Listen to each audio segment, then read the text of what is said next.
जीवन समजून घेताना पार्ट 10. सुधारात्मक अभिप्रायांमुळे नाती घडू शकतात वा बिघडू शकतात. इंग्लिशमधील 2 शब्द स्वर्ड आणि वर्ड्स या दोन्ही शब्दात समान अक्षर आहेत. पण त्याहूनही गंमत म्हणजे योग्य हाताळणी केली नाही तर दोन्हींचा परिणाम एकच होतो, अनामिक.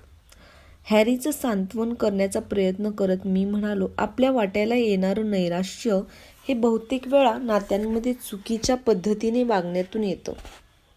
इथूनच संवादातील सहजता हरवते. मग ती आपली देहबोली असो, कृती असो किंवा आपल्या तोंडून बाहेर पडणारे शब्द असोत. आपण प्रत्येक नात्याची संपूर्ण जबाबदारी आपणच स्वीकारायला हवी. पण मी तर नेहमीच बोलायच्या आधी विचार करतो. माझ्या शब्दांमुळे माझी बायको वैतागू नये यासाठी मी तोलून मापून शब्द वापरतो. हॅरीने प्रत्युत्तर दिलं. मी निश्वास सोडला. हॅरी, बरोबर आहे तुझं. इतरांना सुधारताना आपण शब्द तोलून मापूनच वापरले पाहिजेत. परंतु त्याआधी एक महत्त्वाची गोष्ट शिकायला हवी. ती म्हणजे त्या शब्दांमध्ये खरा भाव आणि अर्थ आणणं. मी सविस्तरपणे सांगायला सुरुवात केली. पैसे काढण्याआधी गुंतवणूक करा. सप्टेंबर 2017च्या शेवटी मला बॉम्बे स्टॉक एक्सचेंजमध्ये व्याख्यानासाठी निमंत्रित केलेलं होतं. व्याख्यानाचा विषय होता Indian culture empowering work life balance. कार्यालयीन जीवन समतोल साधण्यासाठी भारतीय संस्कृतीच्या माध्यमातून सक्षमता. साधारण या कार्यक्रमांना जसं स्थळ अपेक्षित असतं तशाच मोठ्या गोल सभागृहात हे व्याख्यान होतं. उंचावलेल्या स्टेजवर लाल मखमली कार्पेट अंथरलेलं होतं. जगभरातील स्टॉक एक्सचेंजचे 150 एक्झिक्युटिव्ह ऑफिसर्स तिथे उपस्थित होते. अतिशय प्रतिष्ठित अशा या कार्यक्रमामध्ये बोलायची संधी मिळणं हा माझा सन्मान होता. माझ्या व्याख्यानातील एक मुद्दा सगळ्यांनी उचलून धरला. मी म्हणालो होतो, आपली म्युच्युअल फंड्स आणि आपली नाती यामध्ये एक गोष्ट नक्कीच सामायिक आहे. या दोन्हीतून काही मिळवण्यासाठी आधी गुंतवणूक करावी लागते. हा निकष सगळीकडे लागू होतो. मात्र बहुतांशी वेळा होतं असं की एका पैशाचीही गुंतवणूक न करता आपण पैसे काढायला जातो. दखल घेणं, कौतुक करणं आणि प्रेम करणं या पद्धतीने नातेसंबंधात पुढे जाण्याऐवजी आपण समोरच्या व्यक्तीला सुधरवायला जातो. त्यामुळे ती व्यक्ती अवसान गमावण्याची आणि तिला नाकारलं गेल्यासारखं वाटण्याची शक्यता आहे. दुसऱ्याचं अस्तित्व विचारात घेणं ही एक कला आहे. सशक्त नाती जोपासण्यासाठी ती अतिशय आवश्यक आहेत. नेपाळ भेटीच्या दरम्यान ही गोष्ट मला प्रकर्षाने जाणवली. नेपाळला आम्ही पोहोचलो तेव्हा प्रचंड थंडीमुळे माझे दात कडाकडा वाजत होते. मी अगदी गाराटलो होतो. तरीही तिथलं सौंदर्य नजरेस भरण्यासारखं होतं. हिमालयातील थोरॉंगला पर्वत पायथ्याशी असलेल्या मुक्तिनाथ येथे आम्ही आलो होतो. या जागेचं पावित्र्य हिंदूंना आणि बौद्धांना सारखंच महत्त्वाचं आहे. तिथे वाहणाऱ्या काली, गंडकी नद्यांच्या तळाशी श्री विष्णूंचं नैसर्गिक रूपामध्ये वास्तव्य आहे अशी हिंदूंची श्रद्धा आहे, तर तिथे अनेक महत्त्वाच्या देवदेवतांचा वास आहे अशी बौद्धांची श्रद्धा आहे. आम्ही काही साधक या नितांत सुंदर जागेत काही कुटुंबांना संपन्न आध्यात्मिक अनुभव देण्यासाठी घेऊन आलो होतो. तेथील स्थान महात्म्य सांगितल्यावर आम्ही मुक्कामाच्या ठिकाणी पोहोचलो. पवित्र स्थानांना भेटी देण्याप्रमाणेच या कुटुंबांना थोडा वेळ देणं हा देखील या भेटीमागचा उद्देश होता. एकमेकांना वेळ देण्याला दुसरा कुठलाही पर्याय नसतो. आजवरच्या अनुभवातून मला लक्षात आलं आहे की खुल्या निसर्गात मोकळ्या गप्पांतून व्यक्तीतील नाती अधिक सहजतेने दृढ होऊ शकतात. अशा वेळेस हिमालयासारखं उत्कृष्ट स्थान दुसरं कुठलं असणार? त्या गावात आम्ही एक घर भाड्याने घेतलं होतं. त्या घरात आल्यावर मी लॅपटॉप उघडला. इतका वेळ निसर्गात हरवून मी वेळेचं गणित विसरलो होतो. परंतु बाहेरच्या जगातील लोकांना वेळेचं भान कसं सुटणार? मुंबईतल्या काही जणांना माझ्याशी महत्त्वाच्या गोष्टींवर सत्वर चर्चा करायची होती. त्यांचे आणि इतरही बरेच ईमेल्स येऊन पडले होते. अजून काही महत्त्वाचं आहे का हे स्क्रोल करत असताना फ्लॅग केलेल्या एका ईमेलने माझं लक्ष वेधून घेतलं. तुमचा युक्रेनचा व्हिसा मंजूर झाला आहे. दिल्लीला येऊन पासपोर्ट घेऊन जाणे, अन्यथा तुम्ही दिलेल्या पत्त्यावर कार्यालयीन कामकाजाच्या 5 दिवसात पासपोर्ट तुमच्यापर्यंत पोहोचेल. कार्यालयीन कामकाजाचे 5 दिवस. माझा जीव कासावीस झाला. इथून मुंबईला पोहोचताच मी आणि अन्य एक सहसाधक 3 दिवसांनी युक्रेनला जाण्यासाठी निघणार होतो. माझे आध्यात्मिक गुरु पपू राधानाथ स्वामी यांनी ही भेट देण्याबद्दल मला वैयक्तिकरित्या सांगितल्यामुळे युक्रेनचं विमान चुकवून चालणार नव्हतं. मी ताडकन उठलो. माझं विचारचक्र सुरू झालं. मी पटकन व्हरांड्यात पोहोचलो. गरम गरम हर्बल टी पीत सगळेजण आनंदात गप्पा मारत होते. सगळ्यांच्या लोकरी टोप्या आणि हातमोजे रेडिएटरवर वाळत होते. स्पष्ट बोलायला काही हरकत नाही असा विचार करून तिथे उपस्थित असलेल्या ज्येष्ठ साधकाला मी विचारलं की युक्रेन वकिलातीतून माझा पासपोर्ट घेण्यासाठी मी दिल्लीला थोडा आधी जाऊ शकतो का? दिल्ली ते काठमांडू हा 34 तासांचा बसचा आणि रेल्वेचा प्रवास अतिशय थकवणारा होता. त्याऐवजी विमानाने मी 2 तासात जाऊन पोहोचलो असतो.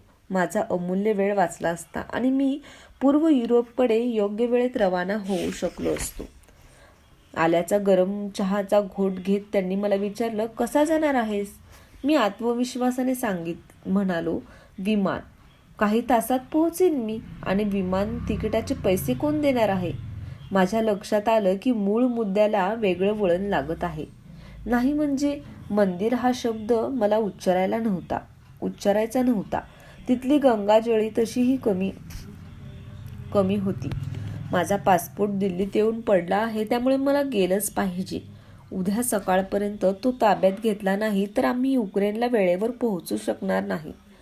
मी गयावया करत म्हटलं. आमच्या बोलण्याचा भलतंच वळण लागत आहे हे लक्षात घेऊन इतरांचे आवाज एव्हाना बंद झाले होते. ज्येष्ठ साधकाने हातातील कप खाली ठेवला. ही कल्पना मला फारशी पटलेली नाही. आमच्याबरोबर ट्रेनने दिल्लीला येऊन तू काही दिवसांनी युक्रेनला जाऊ शकतोस, ते अधिकारवाणीने म्हणाले. आमची युक्रेनची तिकीटं काढलेली होती. तरीही तो मुद्दा तिथेच सोडून मी माझ्या खोलीत निघून गेलो. संध्याकाळी त्या ज्येष्ठ साधकाने त्या छोट्याशा ग्रुपला आम्ही पाहिलेल्या विविध स्थानांची महती सांगणाऱ्या गोष्टी सांगितल्या. जेवायची वेळ झाली. मी पुन्हा सकाळचा विषय त्यांच्यासमोर काढला. माझं युक्रेनला पोहोचणं अत्यावश्यक होतं. मी विषय काढताच उठून उभं राहत त्यांनी सर्वांसमोर माझी खरडपट्टी काढायला सुरुवात केली. हे शक्य नाही. हे मी तुला मघाशीच सांगितलं. पुन्हा पुन्हा हा विषय का काढतो आहेस? काही रीतभात आहे की नाही तुला? पुढची 5 मिनिटं त्यांनी त्याच पद्धतीने मला झोडपलं. मला मात्र अपमानास्पद वाटत होतं. बरोबरची सगळी कुटुंब मला वैयक्तिक स्तरावर ओळखत होती. त्यांची मुलं माझ्याकडे आदर्श म्हणून पाहत होती. असं असताना माझ्या प्रतिष्ठेचा सर्वांसमक्ष पंचनामा सुरू होता. चकार शब्द न उच्चारता मी तडक माझी खोली गाठली. दोन्ही बाजूंना दुमजली पलंग असलेल्या त्या 3 मीटर लांबीच्या खोलीत मी फेऱ्या घालू लागलो. माझ्या डोळ्यात पाणी आणि मनात विचारांचं वादळ उठलं होतं. माझ्याशी कुणी असं कसं बोलू शकतं? आम्ही मित्र आहोत असं मी आजवर समजत होतो. ठरल्या वेळी युक्रेनला पोहोचणं किती महत्त्वाचं आहे हे त्यांना कळत कसं नाही? संतापाच्या भरात बडबड करणं सोपं असतं. अहंकार ठेचला गेला की आपल्या मनात मोकाट सुटतात. म्हणूनच खोल श्वास घेत मनातल्या मनात मी स्वतःला आवरलं. विश्राम बटन दाबायचं ठरवलं. त्यांचा मुद्दा बरोबर होता. मंदिराची गंगाजळी खरंच बेताची होती. आमच्याबरोबर प्रवास करणाऱ्या कुटुंबांना विमान तिकिटाचे पैसे मागणं अतिशय अयोग्य होतं. तसंच मी त्यांना असं मध्येच सोडून जाऊ शकत नव्हतो. या सर्व व्यावहारिक कारणांचा आढावा घेत मी स्वतःला शांत करण्याचा प्रयत्न केला. त्याने थोडीफार मदत झाली. मी डोळे मिटून घेतले. त्या क्षणी आश्रमातील सुरुवातीचा काळ फ्लॅशबॅकप्रमाणे माझ्या डोळ्यासमोर आला. माझ्यासाठी तो काळ कठीण होता. त्यावेळेस ज्या ज्येष्ठ साधकाने मला मित्रवत मदत केली होती माझ्या विकासात त्याचा फार मोठा हातभार होता. आश्रमाला मी घर मानू लागलो ते त्याच्यामुळेच. आजवर ते कधीही माझ्याशी अशा पद्धतीने बोलले नव्हते. उलट त्यांनी माझ्यामध्ये प्रेम, ममता आणि विश्वास रुजवला होता. अशा प्रकारे कडाडण्याचा त्यांचा स्वभावच नव्हता. काही कारणाने ते अस्वस्थ होते का? चेहऱ्यावर पाण्याचे सपकारे मारून मी पुन्हा सगळे जमले होतो. तिथे गेलो. टोमॅटो सूपचा आणि ताज्या ब्रेडचा दरवळ येत होता. मी तिथे पोहोचताच सगळे शांत झाले. त्यांना जाणवणारा ताण स्पष्ट होता.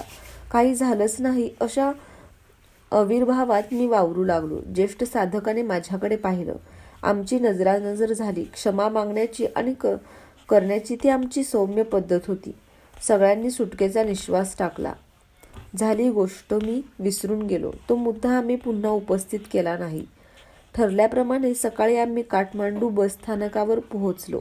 पितळी आणि अल्युमिनियमच्या किटलीमधून चहा घेणारे विक्रेते, ढकलगाड्यांवर प्रवाशाचं सामान लादून पळणारे हमाल, शॉर्ट्स घातलेले आणि मोठाले कॅमेरे सांभाळणारे प्रवासी आणि त्यांनी काही रुपये दान करावेत म्हणून त्यांना पिडणारी लहान मोठी मुलं, दक्षिण आशियाच्या बसस्थानकावर अथवा रेल्वे स्थानकावर दिसणारं हे नेहमीचं दृश्य. तिथून बस घेऊन आम्ही 10 तासांनी गोरखपूरला पोहोचलो. इथून आम्हाला लगेच पुढची ट्रेन मिळाली. आम्हा सर्वांचं 3 टायर स्लीपर कोचचं आरक्षण होतं. ते निळे बर्थ पाहून मला बरं वाटलं. अर्धा दिवस बस प्रवास केल्यानंतर माझी मान थोडी आखडली होती. खिडकीजवळच्या सीटवर बसून मी भरधाव मागे पडणारा सुंदर निसर्ग न्याहाळू लागलो. अर्धा तास असाच गेला. ते ज्येष्ठ साधक गंभीर चेहऱ्याने माझ्या बाजूला येऊन बसले. चकार शब्द न उच्चारता त्यांनी माझा हात हातात घेतला. ज्या पद्धतीने त्यांनी मला वागवलं होतं त्याचा त्यांना खेद झाला होता. त्यांच्या डोळ्यातून घळाघळा अश्रू वाहू लागले. त्यांना इतकं भावनाप्रधान झालेलं मी आजवर पाहिलं नव्हतं. मलाही राहावलं नाही. त्यांच्या जोडीने मीही रडू लागलो. ज्यांच्यावर आपलं प्रेम असतं ते अस्वस्थ झालेले पाहून आपणही अस्वस्थ होतो. मीही त्यांची क्षमा मागितली. त्यांचे मुद्दे योग्य होते आणि मी असा पाठपुरावा करायला नको होता असंही मी म्हटलं. जे घडलं त्यात त्यांची चूक होती असं ठामपणे म्हणत त्यांनी माझी क्षमायाचना नाकारली. खरोखरच मनापासून क्षमाशीलता बाळगली तर मैत्रीचे बंध अतिशय पक्के होतात.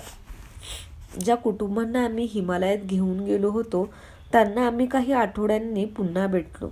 नेपाळ सहलीमध्ये त्यांना सर्वाधिक काय आवडलं हे जाणून घेणं हा त्या भेटीमागचा उद्देश होता. नेपाळची मंदिरं, काठमांडूचा निसर्ग किंवा आमची प्रवचनं यापैकी एखादं उत्तर अपेक्षित होतं.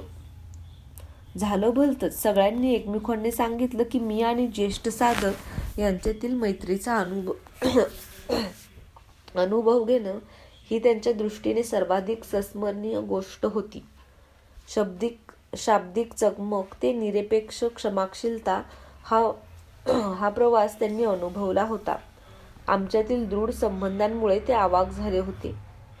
ते ज्येष्ठ साधक आजतागायत माझे जीवष्ट कंठस्थ सुहृदय आहेत. आपण लोकांमध्ये जेव्हा काहीतरी गुंतवणूक करू तेव्हाच आपण त्यांना सुधरवू शकू. कधी कधी त्यासाठी आपण अति आग्रही राहतो. पण आपण माणसं आहोत. आपल्या हातून चुका होतात. आपला पारा चढतो. तरीही इतरांमध्ये केलेली आपली गुंतवणूक पक्की असेल आणि जे प्रेम, काळजी आणि कौतुक यासाठी ते प्राप्त आहेत ते त्यांना आपण देत असू तर वेळप्रसंगी पाऊल मागे घेण्यामुळे वादळी पावसाचा तडाखा वाट्याला न येता रिमझिम पावसाची सुखद जाणीव होते.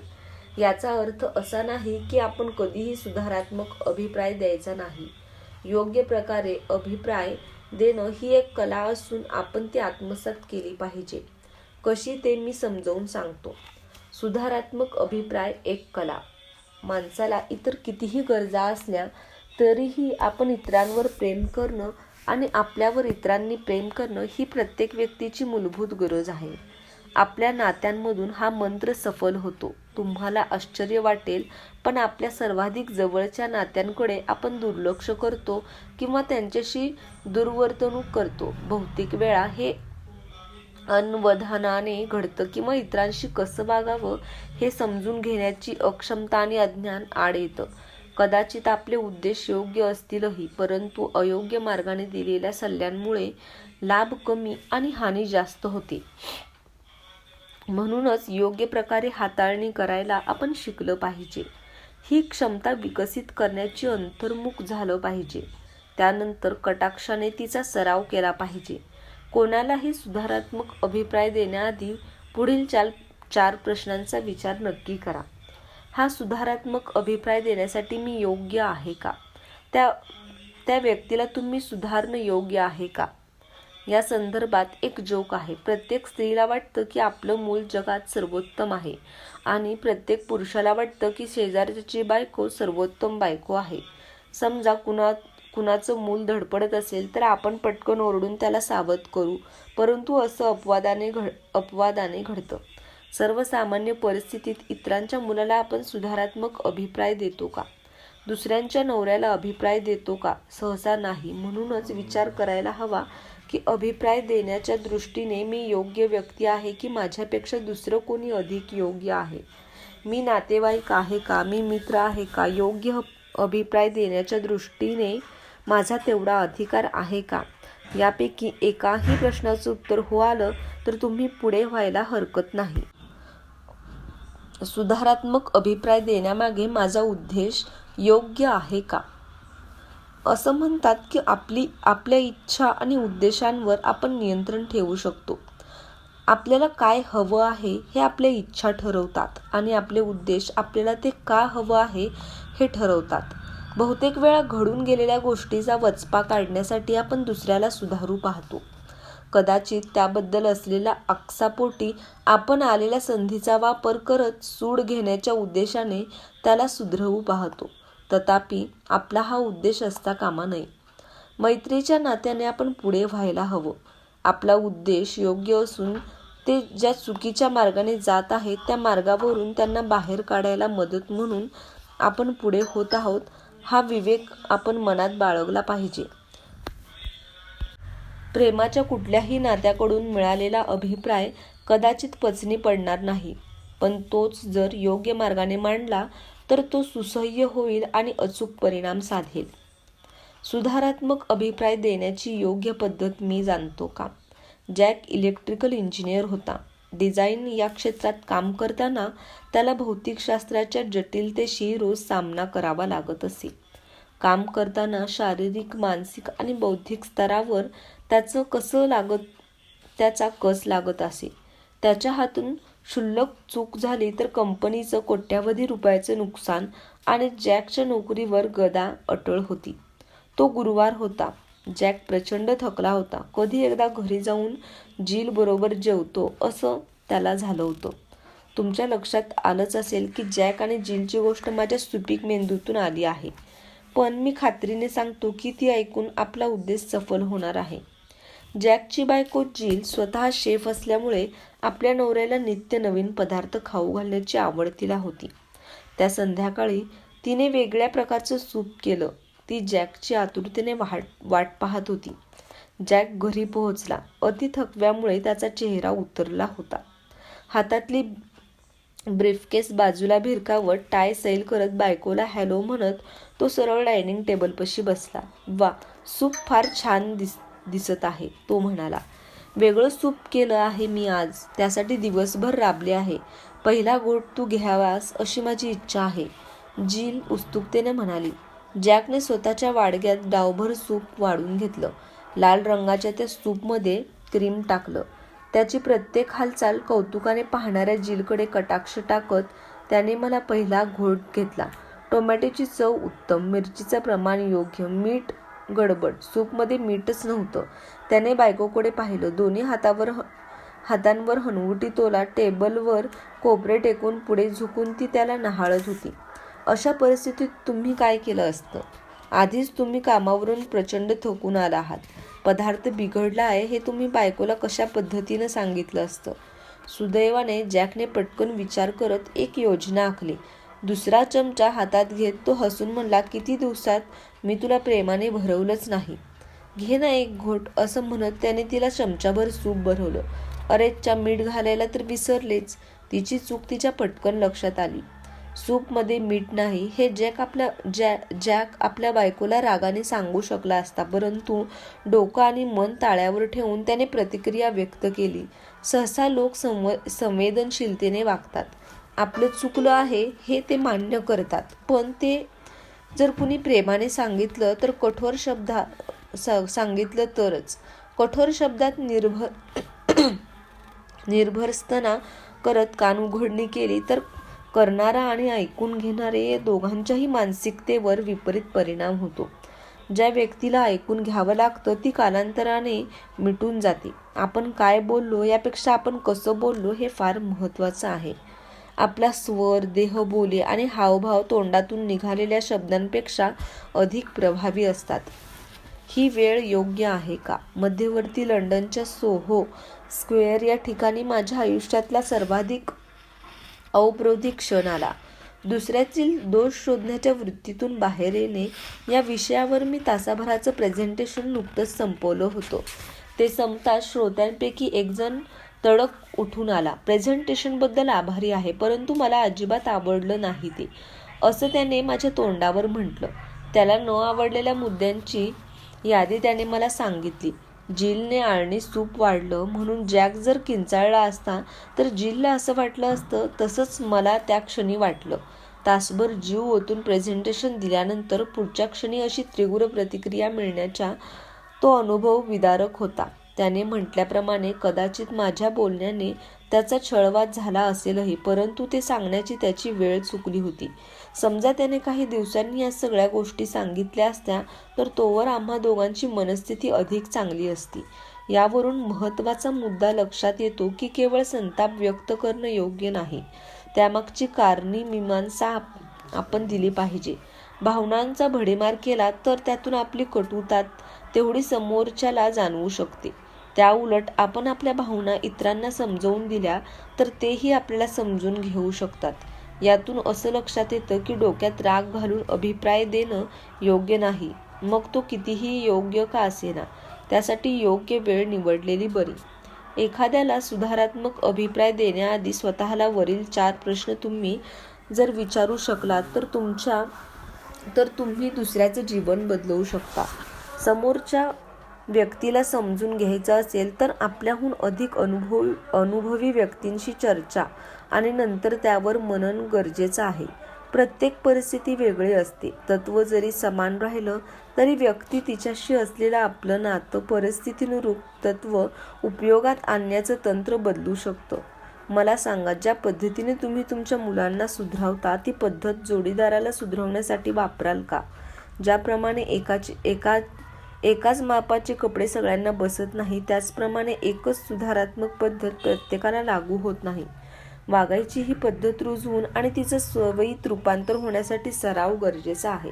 स्टिअरिंग व्हीलवरचं लक्ष क्षणभर काढून माझ्याकडे पाहत हॅरी म्हणाला, अगदी बरोबर. मी मान डोलावली. एखाद्या गोष्टीची माहिती किंवा ज्ञान असणं आणि त्यावर प्रभुत्व असणं या 2 सर्वस्वी वेगळ्या गोष्टी आहेत. वाईट प्रतिक्रिया देणं हे व्यसनासारखं आहे. सिगारेटमुळे आपला जीव जाऊ शकतो हे माहीत असूनही धूम्रपान करणारी व्यक्ती सिगारेट सोडू शकत नाही. आपणही इतरांना वाईट प्रतिक्रिया देण्याच्या आहारी जातो. आपण निष्काळजीपणा करू लागलो की आपल्याला समजतं, परंतु सवयी आपल्याला विशिष्ट पद्धतीने वागायला भाग पाडतात. या प्रवासाला सुरुवात केल्यावर हॅरीच्या चेहऱ्यावर जे भाव होते ते आताही उमटले. त्याचा चेहरा पडला. श्वास खोल होऊ लागला. ऑफिसमधून परत येतो तेव्हा मी बहुतेक रोजच अतिशय तणावात असतो. तो हळूच म्हणाला, गोष्टीतील जॅकसारखा मी नाही. अगदी लहानशा मुद्द्यावरून माझा भडका उडतो. संतापाच्या या छोट्या छोट्या ठिणग्यांतून काल रात्रीसारखा दुर्धर प्रसंग ओढावू शकतो याची मला कल्पना आली नाही. कोणत्या तरी मुद्द्यावरून ललिता आणि माझा वाद पेटला. मुद्दा इतका क्षुल्लक होता, मला तर आठवतही नाही आत्ता. आमच्यातील भांडण टिपेला पोहोचलं आणि ललिता किंचाळून म्हणाली की घटस्फोट हवा आहे. घटस्फोट? इतकी वर्षे एकत्र जगल्यावर ती असं म्हणू तरी कसं शकते? हॅरी आता स्वगत बोलत होता. घटस्फोट घेतला तर माझ्या घरचे काय म्हणतील? मित्रपरिवार माझी कशी संभावना करेल? आज मला जाणवत आहे की ज्या छोट्या ठिणग्यांबद्दल आपण निष्काळजीपणा दाखवतो त्या पुढे जाऊन घातक ठरू शकतात. पण माझं माझ्या बायकोवर खरोखरच प्रेम आहे. मी स्वतःला बदलायला हवं हेही मला समजत आहे. तरी सुद्धा काल तिने ज्या क्रूर शब्दांनी मला दुखावलं आहे हे विसरून मी तिला क्षमा कशी करू? अजून एक भावनाविवश प्रश्न मनाशी विचार करत मी खिडकीतून बाहेर पाहिलं. हातात हात घातलेली कित्येक जोडपी किनाऱ्यावर फिरत होती. आपल्यातच मग्न होती ती. मी हॅरीला म्हटलं, सांगण्यासारखं ह्याहून काहीतरी भयंकर आहे माझ्याकडे. सारांश: संतापाच्या भरात बोलल्यामुळे नाती तुटतात. म्हणूनच आपण ते टाळलं पाहिजे. सुधारात्मक अभिप्राय द्यायचा असेल तर तसं करण्याआधी संबंधित व्यक्तीच्या मनात आपल्याबद्दल विश्वास निर्माण होईल या दृष्टीने काही बोललं पाहिजे.